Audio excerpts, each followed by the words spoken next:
సిద్దిపేట జిల్లా కోహెడ మండలం వరికోల్ గ్రామంలోని రేణుక ఎల్లమ్మ తల్లి ప్రాణ ప్రతిష్ఠ అగ్నిహోమం అంగరంగ వైభవంగా జరిగింది.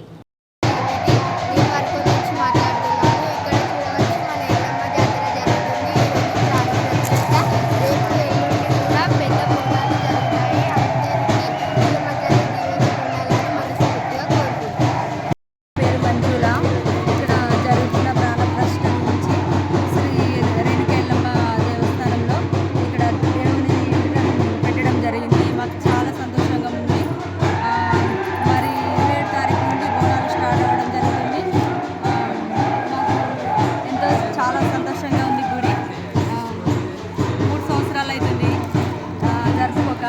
చాలా సంతోషంగా ఉంది. దీని గురించి ప్రజలు కూడా సంతోషంగా చాలా మంది బాగా ఉత్సాహాలుగా జరుపుకుంటున్నారు. చాలా సంతోషంగా ఉంది. విగ్రహ ప్రతిష్ట 3వ రోజు జరుగుతుంది. గత 3 రోజుల నుంచి వెళ్ళి హోమగుండాలు కాలవడము, మాకు 120 పాళ్ళు గౌడ సంఘం ఉంది కాబట్టి వంతుల వారీగా 3 రోజుల నుంచి వెళ్ళి హోమగుండాలు కాలవడం జరిగింది. తదనంతరం ప్రాణ ప్రతిష్ట జరిగింది.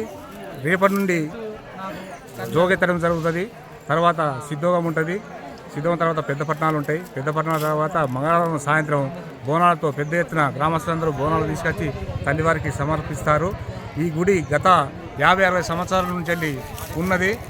అప్పుడు డంగుసునంతో నిర్మించేది కాబట్టి అనుకోకుండా గుడి శిఖరావస్థలు జరిగి ఉన్నదాన్ని చూసి కులస్తులు అందరం కలిసి ఒక్క ఉమ్మడితోటి కొన్ని లక్షల డబ్బులు జమ చేసుకుంటూ విరాళాలతో ప్రతి గ్రామం పక్క గ్రామాలు కానీ పెద్ద పెద్ద నాయకుల నుంచి వెళ్ళి కానీ ఊళ్ళే ఉన్న కులస్తులు వగైరా గ్రామ ప్రజలు పెద్దలందరితో సహకారంతో ఇంత పెద్ద గుడి దాదాపు 60 నుంచి 70 లక్షలతో గుడి నిర్మాణం జరపడం జరిగింది.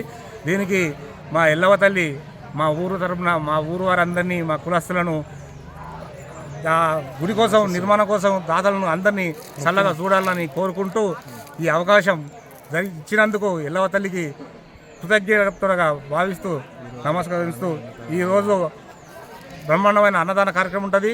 నెక్స్ట్ పెద్ద పట్టణాలు కూడా సుమారు కూడా బ్రహ్మాండమైన అన్నదాన కార్యక్రమం ఉంటుంది. అన్నదాన కార్యక్రమంలో అందరూ పాల్గొని ఆ దేవత కృపకు ఆశీస్సులు తీసుకోవాలని కోరుకుంటూ ఈ అవకాశం మీకు కృతజ్ఞతలు. గత 50 సంవత్సరాల కింద పాతగా ఉంది కాబట్టి ఇప్పుడు మేమందరం మా ఇష్టపూర్వకంగా అందరం డబ్బులు కూడబెట్టుకొని మంచిగా దేవస్థానాన్ని పెద్దగా డెవలప్ చేసుకున్నాం. కొత్త గుడి నిర్మించుకున్నాం. ఇంకా ఈరోజు ప్రాణ ప్రతిష్ట చేయడం జరిగింది. హోమం మీద కూర్చున్నాడు అన్నీ అనుకూలంగా మాకు మంచిగా అయినాయి. 3వ రోజు ఇవాళకి ప్రతిష్ట. ఇక్కడ వరకోలు గ్రామంలో రేణుక ఎల్లమ్మ జాతర జరుగుతున్నది. చాలా రోజుల తర్వాత సిద్ధోగం జరుగుతుంది కాబట్టి అధిక సంఖ్యలో భక్తులు రాగలరని కోరుతున్నాము. మాకు ఈ తల్లి దయ చాలా ఉండాలని, భక్తుల పైన ఉండాలని కోరుకుంటున్నాము. హోమం కాల్చారు. మరుసటి రోజు 3 డేస్ జోగెత్తుతారు. తర్వాత పోషమ్మ బోనాలు, తర్వాత రేణుక ఎల్లమ్మ సిద్ధోగం జరుగుతుంది. పట్టణాలు జరుగుతాయి, తర్వాత బోనాలు జరుగుతాయి. ఆ తర్వాత రేణుక ఎల్లమ్మ తల్లి దగ్గర 3 డేస్ నుంచి హోమం జరుగుతున్నది. భక్తులందరూ చాలా మంది ఇక్కడికి వచ్చారు. కోరుకున్న కోరికలు నెరవేరుతున్నాయి. ఆదివారం రోజు పోచమ్మ బోనాలు, సోమవారం రోజు పట్నాలు, మంగళవారం రోజు ఎల్లమ్మ బోనాలు జరుపుకుంటున్నాము. ఇక్కడికి వచ్చిన నుంచి నాకు చాలా సంతోషంగా ఉంది. కోరుకున్న కోరికలు నెరవేరుచున్నాయి.